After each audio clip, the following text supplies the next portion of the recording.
I'm not sharing my screen just yet, but it's fine. We'll just wait a little bit. I know people are going to join us later. Okay, there it is. There's Facebook.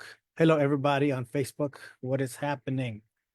Okay, so there's people who are going to come in. Again, I'm going to be sidetracked here, hitting the admit button. So let me go ahead and get started. Okay, so let's get started because I know it's Friday and some of you guys are very anxious about the issues. I do want to say first that um, you know, just because you get an issue, I mean it's great in everything you hit it, but you also got to remember it's still you still have to do the analysis part and vice versa. If you did not get one issue, don't freak out about it because maybe you hit other issues and maybe you did a great analysis and that's going to get you a 60 at least a 65. Speaking about 65 scores, I do not like them. For bar essays, those 65s, I don't like them because it shows inconsistent. You should be writing at least a 70 level. That way, you know your writing is a little bit more consistent. Okay, so they are testing minimum competency here, and yeah. So at this time, I'm going to go ahead and share my screen. I'm going to share my full screen because I have two documents that I would like to. Minus the okay. No, I don't want to share this screen. Okay, so I am sharing the screen here. Okay. So before we get started, I do want to throw out the commercials there. All right. So baressays.com, use the code JurexBar. That supports me indirectly. All right. The magic sheets from my boy Brian Hahn. I was looking at those magic sheets. They're great. They're concise. And so you do want to know all those issues that appear on the magic sheets. And tutoring with me, of course, go to my website. I am available for tutoring, limited seat. I already started the program. So the program starts now. Okay. Let's see now. Okay, so let's go ahead and let me go ahead. Let me go ahead and go to question number one. So again, welcome everybody. And I am going to refer to this document here is from my cheat sheets, the Jurex cheat sheets. And I did offer them gratuitously by when people signed up. I posted them. I posted the offer on various sites. Anyway, if you are interested, just go to what is it? It's my Patreon site, and I'll update them too. And but anyway, yeah, that's where this is from. So if you have questions, also yeah, if you have any questions, just let me know. Okay, let's go ahead and get started. I'm not gonna go into like into the I'm not gonna read the fact pattern because that's gonna take a little bit too much time. This review here is intended for people that took the exam at one point, whether you took the actual exam or you took it later and then you just want to review, that's fine. Okay, so let's see. Let's go ahead and go into the call of the question. So here we go. By the way, I am going to I'm going to try to remember. This is more for I'm going to go like this, something like this, that'll say like question one. That's going to be more for my assistant. And then she's gonna divide the videos into parts so that they correlate to the questions. There's 5 of them here. Okay, so question number 1. Call the question 1, Rob's statement. Yes, it was me, discuss. Okay, so I wrote down here, this is a Fifth Amendment discussion because very briefly, there's some kind of robbery that took place. And okay, I'm not going to go into too much detail, but the police officer sees the person at the cafe, and then he's like, "Hey, that could be the guy." Okay, so let's just go. He asks him, "Hey, are you the bank robber?" He says, "Yes, it's me." So now they have a suppression question. Can we exclude that from evidence? That statement. So this is very common. Again, these type of questions, you have statements that you want to exclude, and then you also have items that you want to exclude, like a gun, or sometimes you have illegal substance there, like cocaine. Okay, so Rob's statement, yes, it was me. A lot of you guys correctly said that was a Fifth Amendment discussion there. Miranda, you have the right to remain silent, all that good stuff. So how do they usually test you? Again, right? These scripts right here from the cheat sheets just go into that. So of course you discuss whether there's a government actor, custody. Usually they're testing you on custody and maybe interrogation. So here, let's go ahead and discuss custody. Custody is defined as a place where a reasonable person will not feel free to leave. Okay, so what do we have here? We have the police officer, Officer Otto, says, hey, he sees him, and then he says, stay right where you are and keep your hands where I can see them. And then after that, okay, Officer Otto asks whether he was the robber. Rob responds, yes, it was me. So we're trying to suppress that statement, but we're not trying to. We're trying to see if it's subject to be excluded. So now we have to determine whether Rob was in custody. So, I mean, would a reasonable person would not feel free to leave? So you have to discuss that. He says, "Stay right where you are." So at that point, I mean, is he free to leave? So that's something you have to discuss. Interrogation. Let's look at the rule there. It says requires that the police ask the defendant questions that would be reasonably likely to lead to an incriminating response.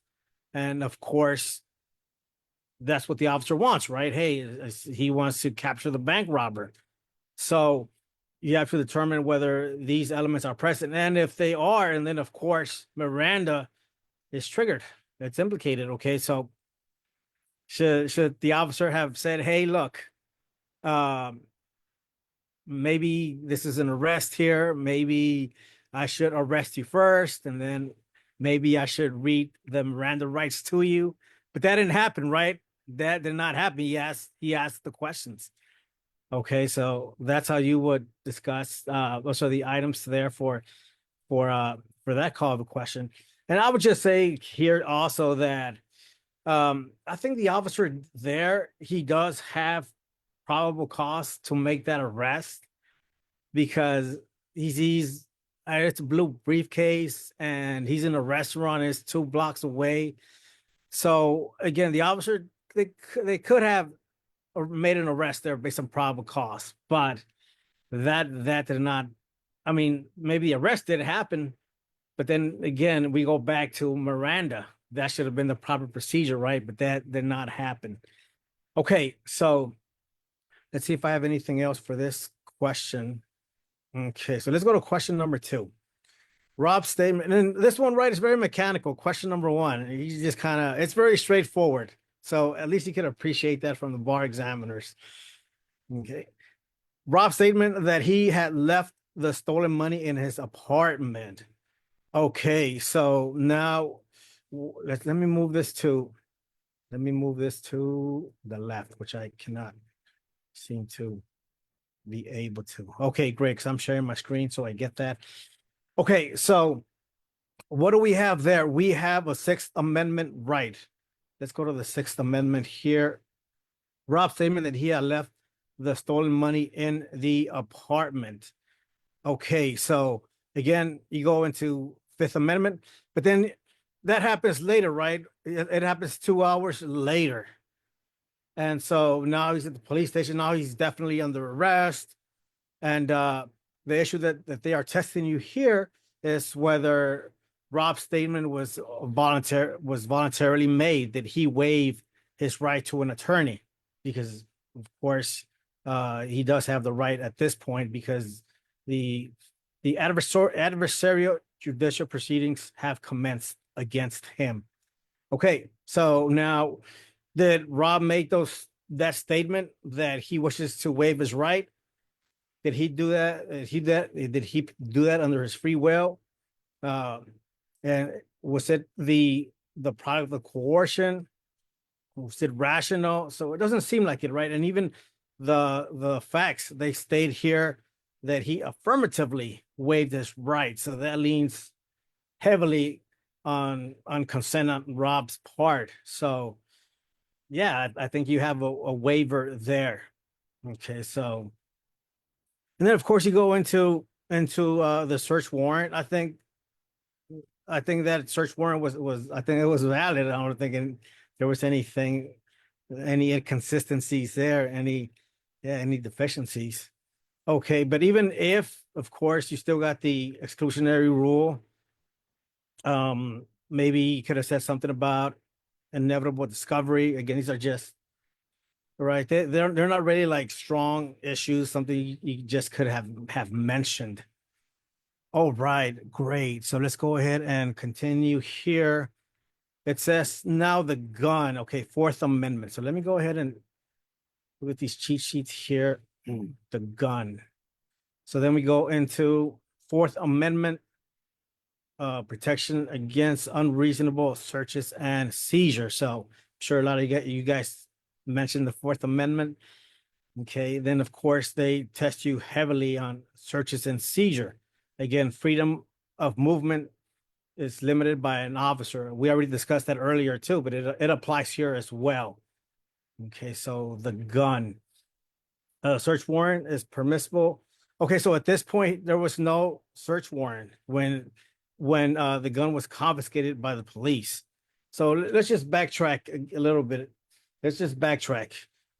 Okay, so again, let's discuss the proper scenario. If you're a police officer and you want to make a search, of course, you want to establish a reason to apprehend the individual. If there's probable cause, like I discussed earlier, then fine. The officer could make that arrest right on the spot. Okay, and then of course arrest them, and then read the Miranda rights, and then of course you go into seizing, do a search pursuant to a lawful arrest, right? That's the ideal scenario. Does that happen for the bar exam? No, that does not happen. Okay, so the officer is going to jump right in and say, "Hey, look, let me just start searching." So he does something like that. Of course, he makes a statement, stay right where you are. Okay, so now the gun. Now we're talking about the exclusion of the gun, and of course, you have to discuss again the requirements under search and seizure. Again, freedom of movement does the person feel free to leave the officer's presence? So you have to discuss that again. Very straightforward questions.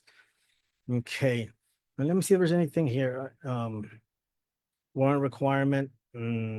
Okay, so yeah, so for this case, after the after okay, you have to discuss whether there's an exception to a search warrant, because here at this point there is no search warrant. So what do we have there? We have maybe exigent circumstances and search incident to an arrest. I think I discussed that a little bit earlier. So you could discuss that. Okay. I don't know why this rings here when I shut it off. Okay, sorry about that. Okay, so let's keep going. So that's the gun, the stolen money. Okay, so again, let's see now, search warrants and exceptions. Again, same discussion there. So again, very straightforward questions. And again, for number 4, inevitable discovery, maybe could have mentioned that, but again, those were kind of minor issues. But I think everybody here pretty much discussed the essential elements. Okay, I think most people did great on this question. Okay, so at this point, does anyone have any questions about essay number 1? If not, then let's go ahead and go to essay number 2. So we're smooth sailing, right? We're like, hey, this is great. Okay, straightforward question. Now I'm going to do this for my assistant, number 2. Okay, essay question number 2. So let's go there now and see what we have. Okay, good.